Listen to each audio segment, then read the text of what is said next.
നമസ്കാരം. മരണത്തിലും തീരാത്ത പക.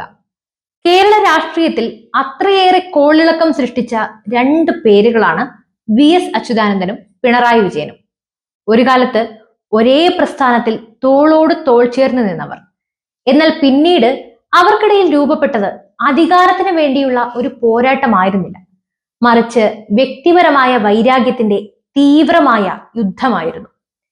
കേരളത്തിന്റെ പ്രിയങ്കരനായ വി.എസ്. അച്യുതാനന്ദൻ കഴിഞ്ഞ ദിവസമാണ് നമ്മെ വിട്ടുപിരിഞ്ഞത്. എന്നിട്ടും അദ്ദേഹത്തോടുള്ള പിണറായി വിജയന്റെ പക അവസാനിച്ചിട്ടില്ല എന്ന് പറഞ്ഞാൽ നിങ്ങൾ വിശ്വസിക്കുമോ?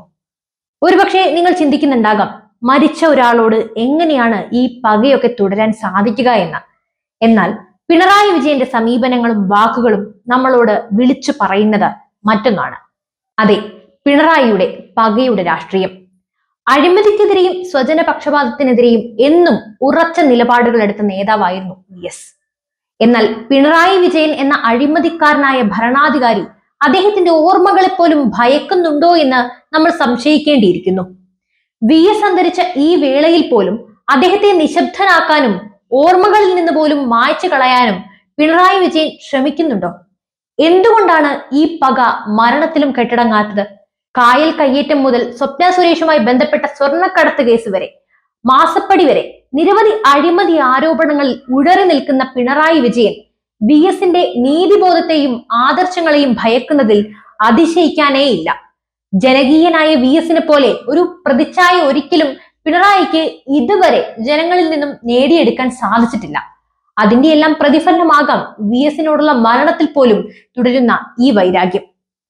വി.എസ്. അച്യുതാനന്ദൻ എന്ന പേര് കേരള രാഷ്ട്രീയ ചരിത്രത്തിൽ ഒരു പുതിയ അധ്യായം കുറിച്ച വ്യക്തിത്വമാണ്. സാധാരണക്കാരന്റെ ശബ്ദമായി അഴിമതിക്കും അനീതിക്കുമെതിരെ പോരാടിയ വി.എസ്. എന്ന സമരനായകനെ ഏതൊരു അഴിമതിക്കാരനും ഭയപ്പെട്ടിരുന്നു.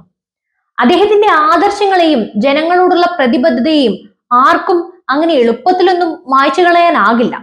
എത്ര അഴിമതി ആരോപണങ്ങൾ മറികടന്നാൽ പോലും പിണറായി വിജയന് ഒരിക്കലും വി.എസ്. അച്യുതാനന്ദന്റെ ജനപ്രീതിയോ വിശ്വാസതയോ നേടാനാകില്ല.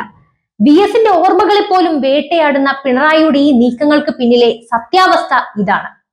അഴിമതി മറച്ചുവെക്കാനും തന്റെ തെറ്റായ തീരുമാനങ്ങളെ ന്യായീകരിക്കാനും പിണറായിക്ക് മുന്നിലുള്ള ഏക മാർഗം വി.എസിന്റെ ഓർമ്മകളെ ഇല്ലാതാക്കുക എന്നതാണ്.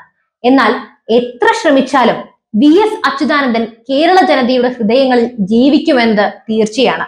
അദ്ദേഹത്തിന്റെ ആദർശങ്ങൾ എന്നും പ്രകാശഗോപുരമായി നിലനിൽക്കും.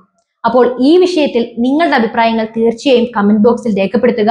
ഈ വീഡിയോയെ കുറിച്ചുള്ള നിങ്ങളുടെ കാഴ്ചപ്പാടുകളും പങ്കുവയ്ക്കുക. പുതിയൊരു വാർത്തയും വിഷയവുമായി വീണ്ടും എത്തും വരെ നന്ദി.